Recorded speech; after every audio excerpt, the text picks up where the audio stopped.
Bon, alors 2021 a été une année un peu difficile pour le microcosme de la recherche dans l'autisme, en particulier pour l'INSAR. Je ne sais pas si vous connaissez, c'est l'International Society for Autism Research, une communauté assez aristocratique, pour le dire de façon un petit peu taquine. Euh, il faut savoir que le domaine de la recherche dans l'autisme est un domaine un peu à part dans le monde de la recherche en psychiatrie de l'enfant et de l'adolescent.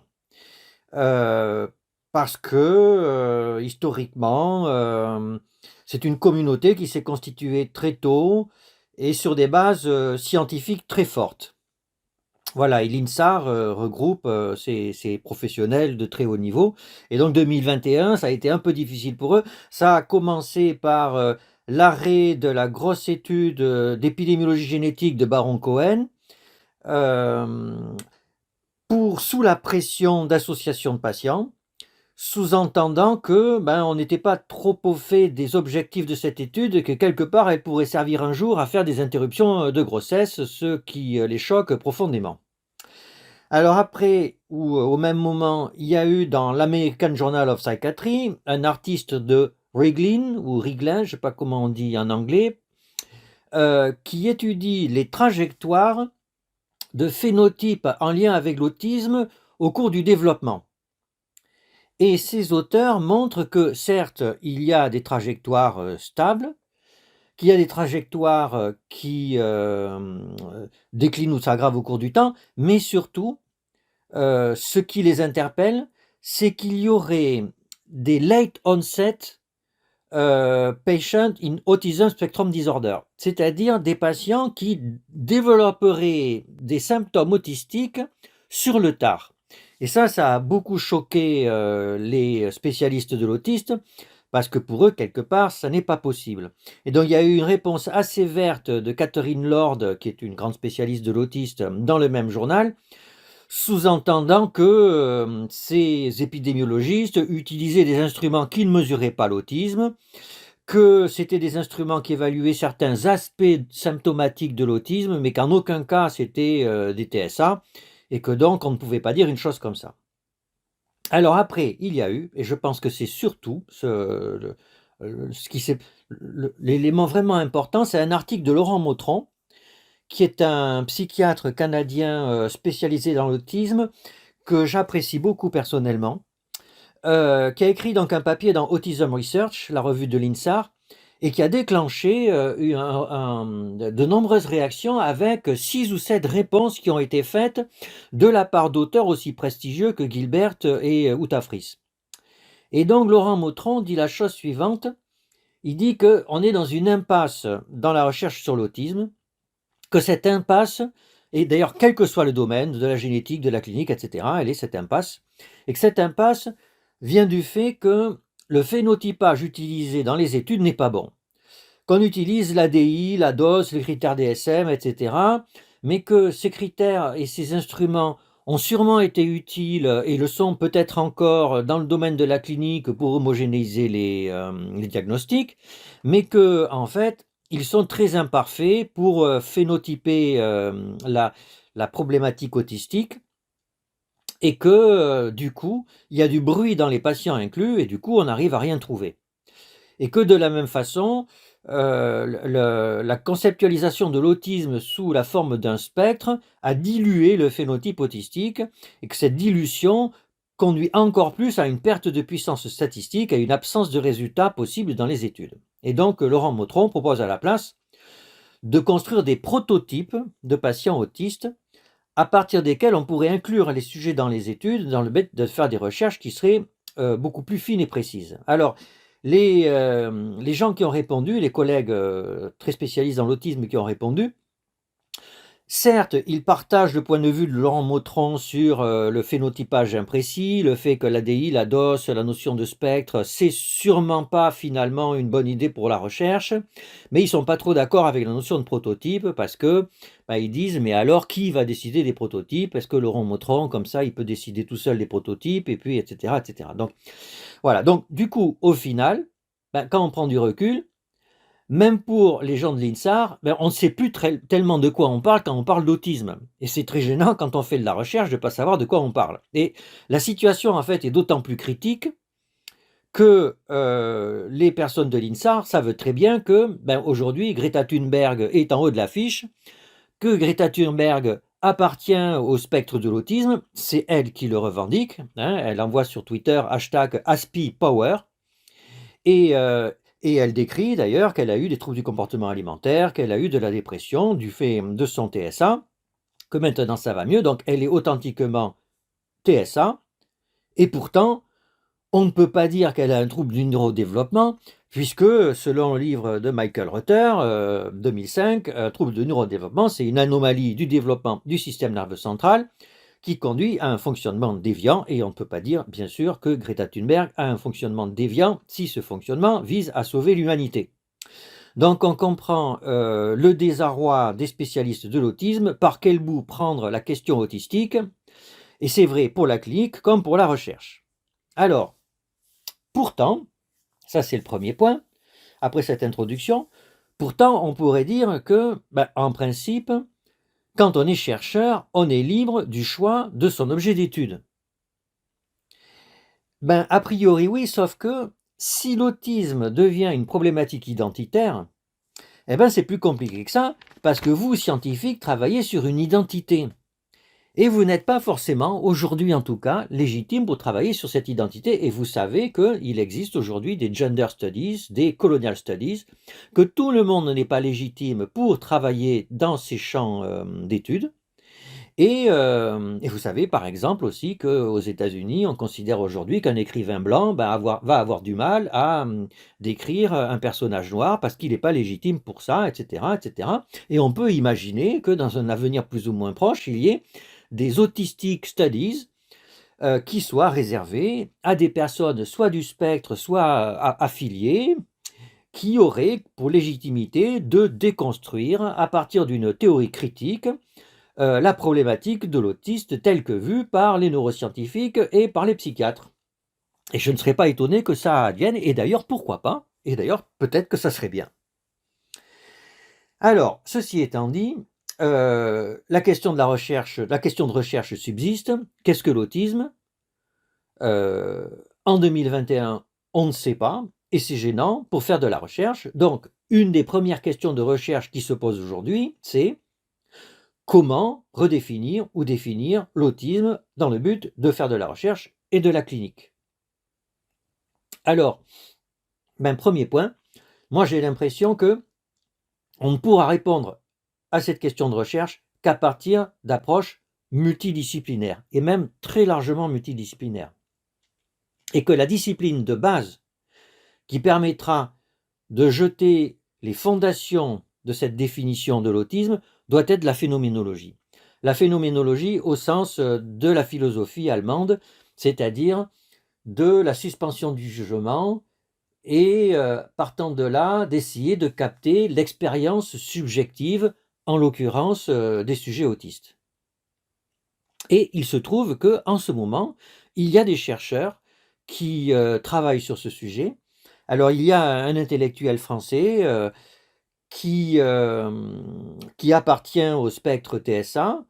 Je dirais que c'est Monsieur F, parce que je ne suis pas sûr qu'il veuille que son nom soit publiquement dévoilé, qui a écrit un très bel article sur la phénoménologie de l'autisme, qui d'ailleurs écarte dans un premier temps le point de vue phénoménologico-psychanalytique, puisque vous savez qu'il y a une certaine proximité historique, en France en particulier, entre la phénoménologie et la psychanalyse. Alors il n'écarte pas la psychanalyse avec ressentiment, il l'écarte sur un plan méthodologique en disant qu'il préfère aborder une perspective plus cognitive, avec notamment la notion de cognition incarnée, en disant que en l'illustrant par le fait qu'un autiste serait un peu comme un cosmonaute dans un scaphandre qui, dans l'espace, est obligé de réapprendre les limites de son corps, la proprioception, et que les autistes vivraient un peu la même chose.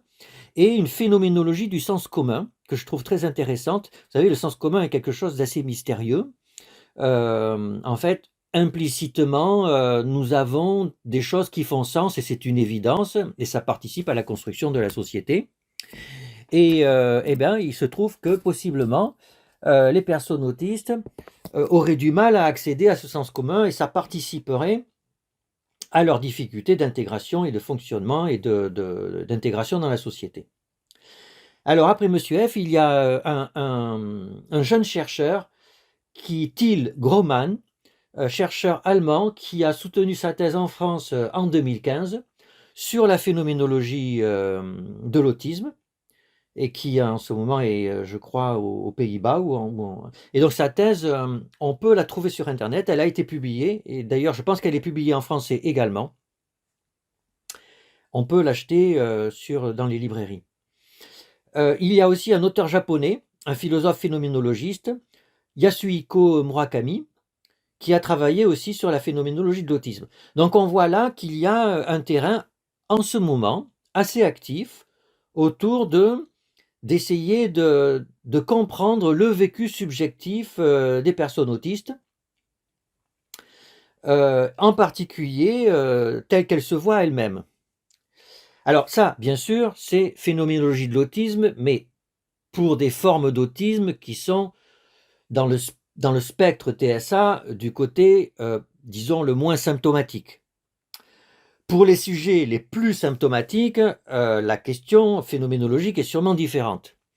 Et là, je profiterai du parrainage de Geneviève Hague pour ce congrès pour émettre l'idée que les travaux psychanalytiques de Geneviève Hague, en réalité, ont une portée également phénoménologique, mais d'une phénoménologie des formes les plus extrêmes, symptomatiques, sévères d'autisme, complètement complémentaires des premières.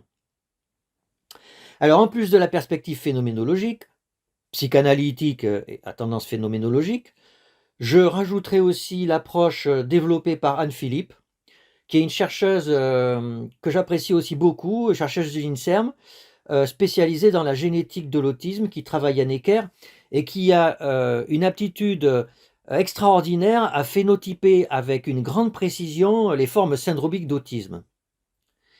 Et donc, elle, c'est une autre approche, une approche plus sémiologique, phénotypique, et sur d'autres formes d'autisme, les formes plutôt sévères et syndromiques. Et puis, comme autre discipline, bien sûr, il faut invoquer la statistique. Les études statistiques peuvent être utilisées, l'ont déjà été, mais de façon pas forcément si convaincante. Les études statistiques peuvent être invoquées pour essayer de montrer qu'il existe ou pas un continuum dans la question autistique. Voilà, alors donc une approche multidisciplinaire qui permettrait de jeter les bases d'une réponse moderne, contemporaine en tout cas, à la question de qu'est-ce que l'autisme. Alors, on peut faire ça et je pense qu'il faut le faire, mais je pense que pour des raisons sociétales et en partie cliniques, la réponse à la question qu'est-ce que l'autisme, elle est déjà donnée. Et il suffit de voir Greta Thunberg d'un côté et tout ce qui se passe dans la série télé, où il y a au moins une série télévision sur deux, Netflix et compagnie, dans lesquelles il y a une personne autiste. Et du coup, qu'est-ce qu'on voit dans ces séries? Qu'est-ce que la société considère aujourd'hui de ce qu'est l'autisme? Eh bien, c'est une façon différente d'être au monde. Voilà. C'est une identité différente, une façon différente d'être au monde. Et cette façon différente d'être au monde, eh bien, elle interpelle beaucoup la société aujourd'hui. Pourquoi? Eh bien, parce que quand on vit comme aujourd'hui dans une société à l'heure de la post-vérité, on ne sait plus ce qui est vrai, enfin, j'espère quand même qu'on le sait un peu, mais nous ne sommes pas tous d'accord sur ce qu'est une vérité, à l'heure où le virtuel est partout, eh bien, quelque part, l'image de l'autiste représente un peu l'image de l'humanité telle qu'elle pourrait se transformer dans un avenir plus ou moins proche. Et donc du coup, eh ben voilà, l'autisme, c'est juste une façon différente d'être au monde. Et donc, eh ben, en tout cas, ça n'est pas une maladie. L'autisme en soi n'est pas une maladie. Ce qui serait le problème, c'est que le sujet autiste, eh bien, a du mal à vivre dans cette société et de ce fait, il est en souffrance et de ce fait, éventuellement, les psychiatres peuvent s'en occuper. Et là, on retrouve quelque chose de clinique, des travaux de recherche clinique. Je citerai par exemple les travaux de quelqu'un qui va soutenir sa thèse bientôt, Jérôme Lichtl, qui montre que et qui rappelle que dans la littérature, eh bien, la qualité de vie, quand elle est bien mesurée chez les personnes autistes, eh bien, elle n'est pas corrélée avec l'intensité du phénotype, mais plutôt avec les difficultés à fonctionner et les difficultés à être inséré dans la société. Ce qui montrerait qu'en fait, ce ne sont pas c'est les caractéristiques autistiques qui seraient en elles-mêmes le problème, mais leurs répercussions sur le fonctionnement et l'intégration de la société. Alors d'accord, bon, la société voit l'autisme comme ça, et je pense que nous psychiatres, nous devons en tenir compte et dont acte, comme on dit, mais on est obligé aussi de constater et de rappeler que à partir d'une certaine intensité du phénotype autistique, eh bien, ou alors si ce phénotype autistique est associé à des problèmes génétiques qui conduisent à d'autres difficultés, eh bien, il y a une rupture massive dans le fonctionnement du sujet et dans ses capacités de mentalisation, et que on arrive à des patients, à proprement parler, à du sujet autiste qui sont des patients psychiatriques et qui ont besoin de notre aide, parce que sans aide, ni les familles, ni les patients ne sont susceptibles de faire face à cette rupture massive dans le fonctionnement. Et alors peut-être qu'il faudrait alors trouver d'autres dénominations, plutôt que de dire que ces sujets relèvent du spectre autistique, il faudrait dire que du fait de cette rupture, du fait de l'intensité du phénotype qui conduit à cette rupture, eh bien, il présente, par exemple, ce qu'on pourrait appeler un syndrome de Soukaréva, du nom de cette psychiatre russe qui aurait été la première à décrire le tableau que l'on dénomme autistique aujourd'hui. Voilà, et donc, alors, tout ça peut paraître un peu conceptuel et un peu abstrait et un peu fondamental. En fait, ça aurait des conséquences pratiques majeures. C'est par exemple, ben, si on fait un essai thérapeutique pour évaluer une prise en charge dans l'autisme, quel est le critère d'efficacité? Aujourd'hui, on est tenté de mettre comme critère d'efficacité une échelle qui évalue des symptômes. Ben, compte tenu de ce que je viens de dire, peut-être que c'est pas logique, parce que c'est peut-être pas les symptômes. Nous, ce qu'on appelle symptômes, et ce qui sera peut-être bientôt appelé une spécificité autistique, qui sont les problèmes. Les problèmes, c'est plutôt l'intégration et le fonctionnement. Et puis quand on fait de l'épidémiologie ou de la recherche en génétique dans l'autisme, mais on fait de l'épidémiologie ou de la recherche en génétique de quoi? De quoi? D'une identité, d'une façon d'être au monde, ou alors d'un syndrome type Soukaréva, de forme sévère, ayant une homogénéité phénotypique et physiopathologique plus forte. Donc voilà ce qui était du registre de la recherche. Maintenant, le titre de cette conférence était quelle recherche pour quelle clinique? Alors, quelles implications de cette perspective dans notre pratique clinique? Eh bien, je pense que les répercussions sont majeures. Les répercussions sont majeures d'abord par rapport à notre positionnement dans l'entretien clinique. Quand nous sommes avec un patient qui vient nous voir et qui présente des caractéristiques autistiques, en face de qui sommes-nous? En face de quelqu'un qui est en souffrance du fait d'une différence, en souffrance du fait d'une identité, ou en face d'une personne qui a un trouble du neurodéveloppement?